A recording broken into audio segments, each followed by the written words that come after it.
धन्यवाद माननीय सभापति जी। मैं मेरे दल का भी बहुत आभारी हूँ कि मुझे बोलने का अवसर दिया।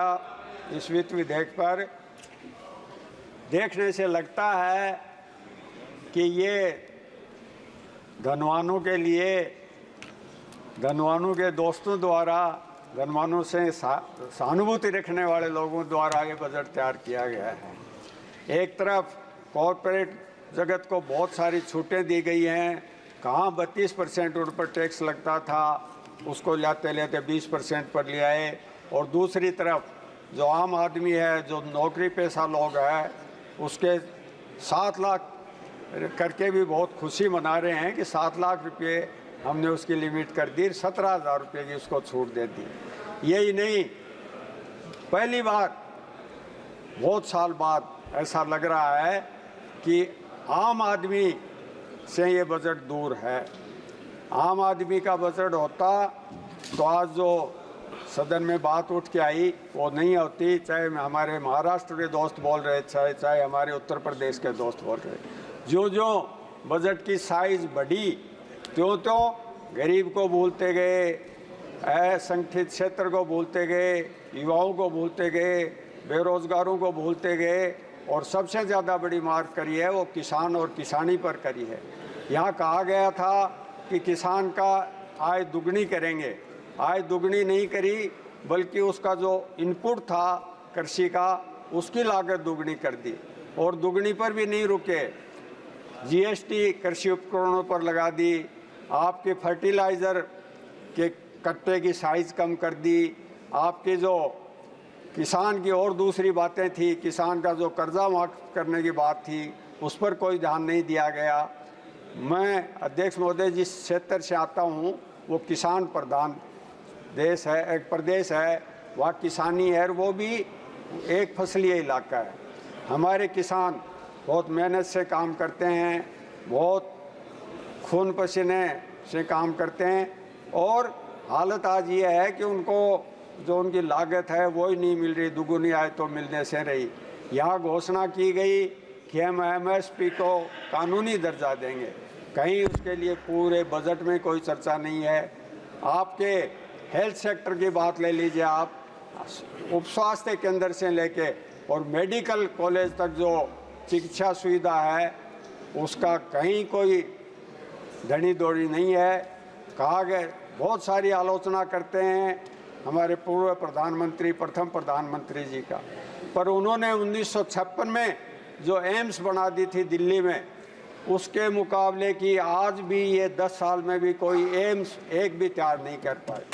हमारे प्रधानमंत्री जी ने उस समय जो आईआईटी खोली, जो आईआईएम खोले, जो रिसर्च इंस्टीट्यूट खोले, चाहे आईसीसीएमआर है, चाहे साइंस इंस्टीट्यूट है, चाहे हिस्ट्री का वो रिसर्च का मामला है, किसी के मुकाबले कोई इंस्टीट्यूशन बना नहीं पाए। दूसरी तरफ एक तरह से सभी तरह के जो मेडिकल की जो सुविधा है, आज आप गांव के उप स्वास्थ्य केंद्र में स्टाफ नहीं है, उसमें सुविधाएं नहीं हैं, प्राइमरी हेल्थ सेंटर में सुविधाएं नहीं हैं, आपके सीएचसी में सुविधाएं नहीं हैं, आपके जिला हॉस्पिटलों में सुविधाएं नहीं हैं, और तो और मेडिकल कॉलेजों की हालत यह है कि उसमें आपको कोई सुविधा नहीं मिल रही। और वही कारण है कि आज प्राइवेट सेक्टर में कुकुरमुत्ते की तरह प्राइवेट सेक्टर में हॉस्पिटल और मेडिकल सुविधाएं उपलब्ध हो रही हैं। यही ये लोग नहीं रुके, जो इलाज की व्यवस्था करनी चाहिए थी, निःशुल्क इलाज की, हमने राजस्थान में 25 लाख रुपए की निःशुल्क इलाज की चेष्टा कर रखी थी।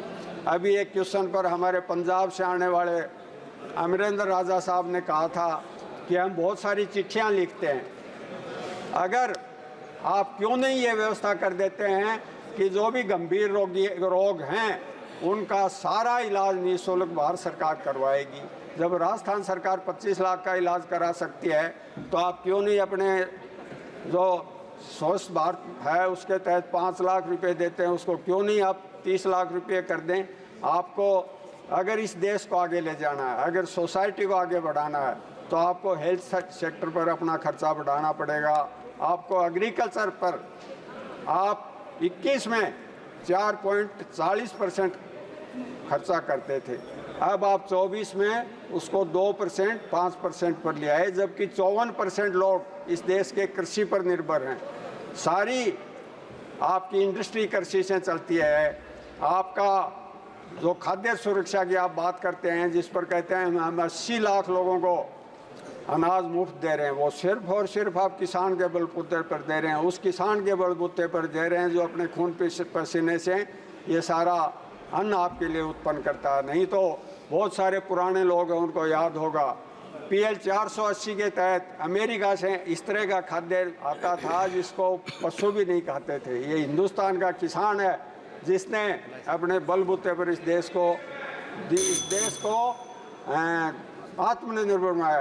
अध्यक्ष सभापति जी, 2 बात मैं मेरे लोकसभा क्षेत्र की कहूँगा। मेरे यहाँ एक पब्लिक सेक्टर अंडरटेकिंग है, उसको ये सरकार हमेशा कमज़ोर रहती है। हिंदुस्तान कॉपर प्रोजेक्ट, जिसमें हज़ारों लोग काम करते थे, और जो उसमें कॉपर उत्पन्न होता है वो डिफेंस के इक्विपमेंट बनाने के भी काम आता है। उसको बिल्कुल 500 आदमियों पर ले आए। तो मेरी मांग ये है कि उस कॉपर प्लांट को पुनः आधुनिक मशीनें लगा के चालू किया जाए। एक मेरे यहाँ नेशनल हाईवे है जो UPA सरकार ने मंजूर किया था, हरियाणा में वो पूरा हो गया, 11 नंबर नेशनल हाईवे। और मेरे लोकसभा क्षेत्र में 70 किलोमीटर पर उस पर 1 इंच भी काम हुआ नहीं है। कृपया उस पर भी ये सरकार ध्यान दे, क्योंकि ये पूरी इसके अंदर फंडिंग वाला प्रोजेक्ट है। बहुत बहुत धन्यवाद आपने बोलने का अवसर दिया। Thank you, Madam Speaker, for this opportunity. A year of protests against the Federation, slept on the pavements for 40 days, was beaten and dragged by the police, nearly immersed all her medals in the Ganga, underwent knee surgery, sealed her Olympic sport after an unforgiving qualification process, became the first Indian woman wrestler to qualify for 3 successive Olympics. Then she has beaten the unbeatable defending champion, won 2 more bouts to become the first Indian woman to reach a wrestling Olympic final. Her words fail to appreciate what Vinesh Phogat has done. Sir, but now heartbreaking news for 144 billion Indians that she is disqualified. Shame! Sir, gold, silver or disqualified, no matter what, Vinesh Phogat is India's golden girl, the brave golden girl. Sir, it is so for 144 billion people. Our prayers are behind her. We stay strong behind her, except for the few people who feels that her medals are not worth than 15 rupees. We know who are them. Sir, हजारों बेरे गिरे और लाखों तूफान उठे, गिलने वाले फूल गिले ही रहेगा. She will shine, she will bloom, and she will be our proud daughter forever. Sir, I don't think it was right from the part of the government to quote the amount that was spent on her practice today. When the whole world was listening, we must not be declaring our crores what we have spent on them. It is not from any BJP leader's estate, it's from the money of the people of this country.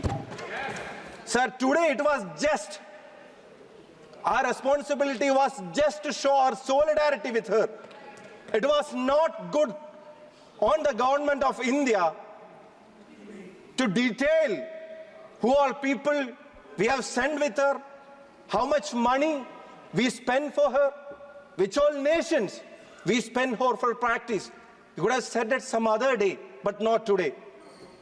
Our responsibility was to stay behind her, to support her, and not to do what Federation has done to her during last 1 year.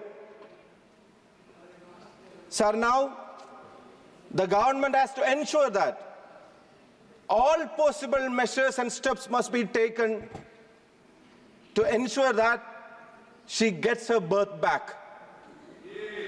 Our Olympic team, our contingents, our government, whoever is responsible, they must talk to the officials, sir. Sir, we must realize that it is not as easy as putting someone as the federation heads, whether it will be the Wrestling Federation of or BCCI. Sir, it requires effort, it requires money, it requires price, everything. So, let us just support our girls, sir. Sir, 33 years ago, the contrasting qualities of gentleness and strength in the voice of Dr. Manmohan Singh reverberated through the Indian Parliament, July 33 years ago. Sir, Dr. Manmohan Singh boldly embraced the idea whose time has come by risking political power to get India on the path of high economic growth. But what did we hear on 23rd July of 2024, sir? A budget speech inked with hunger for power. Nothing else was seen, sir. Where did the extra 2 AB came? We all know that where it came from. Everybody has rightly quoted, this is a Kursi Bachao budget. And we all know that. I request to the people of that 2 AB, Andhra and Bihar also, to look like a hawk, to watch like a hawk, and to ensure that with bated breath, these promises are not like something 2 crore jobs in a year.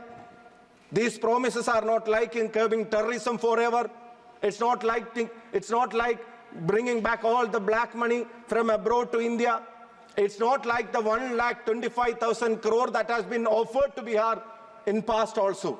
So that 2 AB, extra 2 AB, that also is not going to work out. That is what we hear from our colleagues. Sir, that is what I said, sir. Sir, this budget, it was suppressing the voice of life of millions of middle class and poor citizens of this country. How failed, ignorant and clueless is the budget about the rising unemployment in our country. Sir, I represent the young nation. Sir, our unemployment rate is 9.2%, sir. It was 5.44 in 2014, and someone offered 2 crore jobs every year, and they have ensured that our unemployment rate has risen to 9.2%, the worst in decades, sir. And the budget is going to address it just by saying that 500 corporates will intake 20,000 interns every year. Sir, 1 crore interns. Will that be able to address this issue? Sir, it is, one thing is for sure. Sir, the gas from gutter idea is much better than this internship idea. Sir, Madam, this is my maiden speech. Sir, when we saw the Prime Minister in the Central Hall taking the Constitution in his hands and kissing it with his forehead, we thought that it's a beginning. But now only we realize that it was a farewell kiss, sir. From 3rd standard and 6th standard class textbooks, they have removed the lessons about the preamble. Sir, what scares them? India being a sovereign, socialist, secular, democratic republic? Or, sir, justice, liberty, equality, or fraternity? Sir, what scares them? Sir, I must say that they discriminate the people. They discriminate the states. They divide the people of this country. And we know that farewell kiss has given a clear message that they won't respect the constitution of this nation. Sir, we know that a country can grow only when there is harmony around. Otherwise, a country cannot grow. Sir, corporate taxes, give me 1 minute, ma'am. Corporate taxes, we all know that it has been higher than the tax that has been paid by the middle class of this country. So they have to pay their bills, they have to pay their home loans, they have to pay their car loans, and when they go to the petrol pump, they'll be charged 40 rupees as tax for a single liter of petrol, they'll be charged 30 rupees for a single liter of diesel, and after all that, when they find that they cannot meet the expenses for their treatment, if they take a medical insurance, you are going to charge, or you are charging them 18% on them too. Sir, this is tax terrorism, sir. This is really tax terrorism. How can a nation like India, with this huge population of middle class, live up to this? Sir, you are corporate friendly, you are anti-poor and anti-middle class. The nation has given a clear writing on the wall. you have not realized it. I must say that you will realize it, and we all know that an end will be there for this tax terrorism, where you will be thrown away from the power and we will be coming back to power, sir. Will go on record except Madam Arsuda. May please.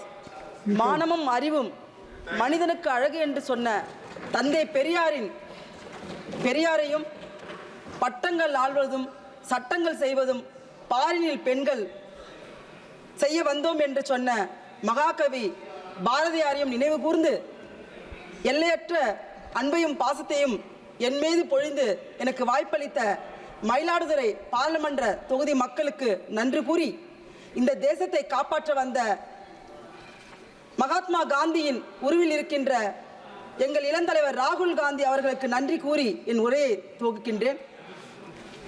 Honorable Speaker, sir, thank you for giving me an opportunity to speak. I am honored to be a first-time MP from third generation Congress family. I am not only first-time women MP from my community in Tamil Nadu and also first-time women MP from Mailadure constituency in 57 years. Sir, Mailadure constituency is a land of gods, saints, adinams, churches and mosques and devotees, sir. I am proud to follow the footsteps of Rani Velu Nachiyar, the proud of Tamil Nadu, like how she regained her Sivaganga kingdom by defeating East India Company. I have confidence that Come to final bit. I have confidence that my maiden speech, sir. I have confidence that India will be freed by defeating forces of communalism, fascism, casteism, inequality. Sir, Pandit Jawaharlal Nehru ji and Sardar Vallabhbhai Patel ji united India and made it as a strong union of states. Sadly, sir, today cooperative federalism has been reduced. Competitive federalism and austere federalism.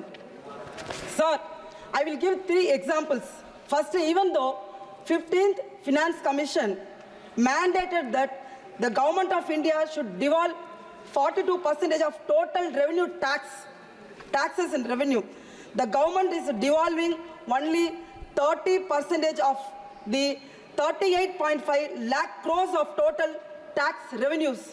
Similarly, sir, the government of India has not devolved a single paise from 36 lakhs crores. It rises as cess from 2015 to 2024 to the state governments. Secondly, sir, the government is now transferring less fund to the states and reducing its share even in centrally sponsored schemes. Today, states bear 40% of the burden while getting less revenues from the center, which pushes us into a greater debt. Let us elucidate with one example. So, not a single rupee has come from union government for school education in Tamil Nadu. Under this Samagra Shiksha Abhiyan SSA, in January 2024, the Union Education Minister sanctioned rupees 3,585 crore for SSA for Tamil Nadu for this year.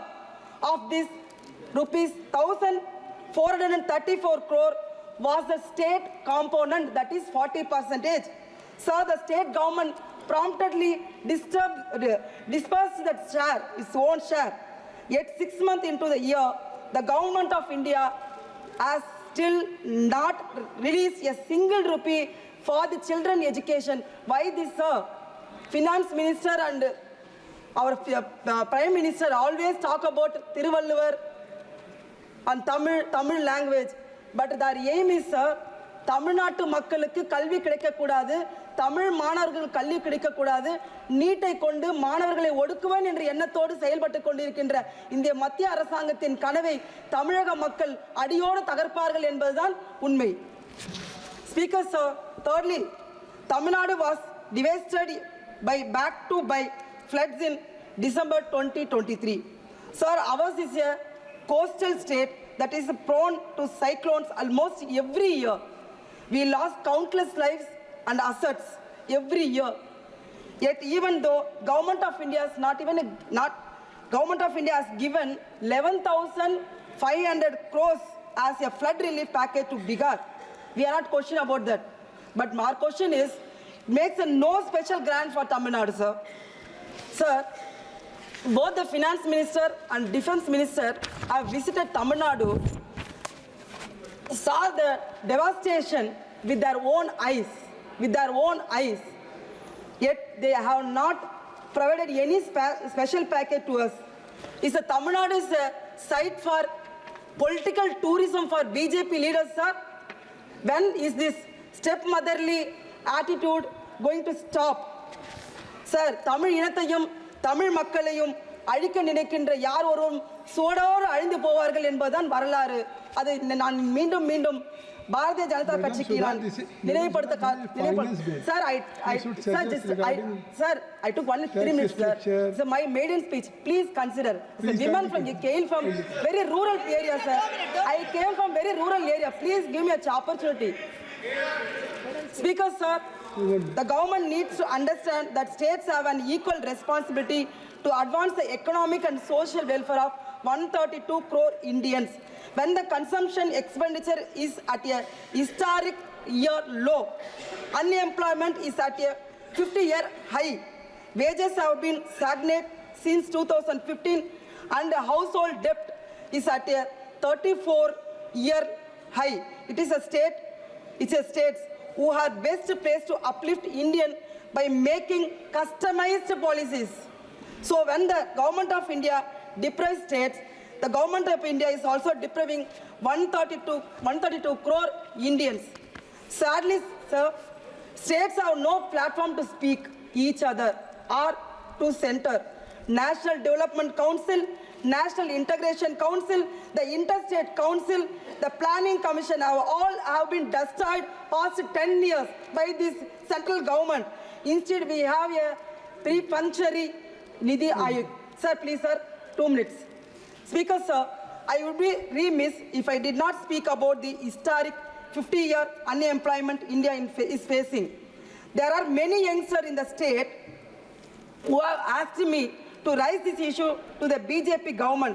The Prime Minister says that his government has created 8 crore jobs in the last 4 years. Firstly, the claim is from RBI Kalam database. That same database says that of these 8 crore jobs, over 4 crore jobs are in the informal agri sector and temporary jobs. Secondly, the government of India is claiming that it created 1 lakh jobs every day. It's unimaginable, sir. And it creates 4,174 jobs every hour. And it claims 69 jobs every second. It's unimaginable. It's a joke for this century. Regarding finance bill, so either you should conclude. If any important you know how it made it this claim by saying that if an Indian works for 30 days in the year, the government claims that person is employed. Is this logic? Thirdly, even if you buy the government's argument, every year over 2 crore youth enter the workforce. That means in the last 10 years, India should have created 20 crore jobs. Yet the government is claiming that it has created only 8 crore jobs, 12 crore fewer jobs than it should have.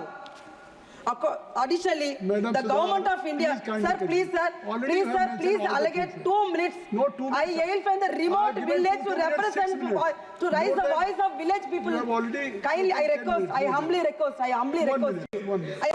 you. The government of India is not investing MSME, which are crippled because of the demonetization, GST, COVID lockdown, and no policy support. It is MSME which create crores of jobs in India. Similarly, 63 lakh informal sector establishments closed down and 1.6 crore people lost their jobs because of the same reason. Sir, in this situation, the government is suggesting it will be PROD, 500 Sri companies Rajiv to Pratap hire Rudy ji, Sri Rajiv 20 Pratap Rudy ji. interns. Sri Rajiv Pratap. Sri Rajiv Pratap.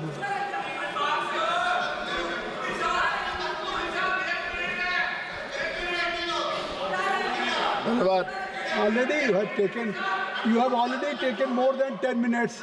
I have given you sufficient time, more than your party time. But even because of you have been elected first time, that's it. You got ample of time. Please. Achha, one last line. One last line, please.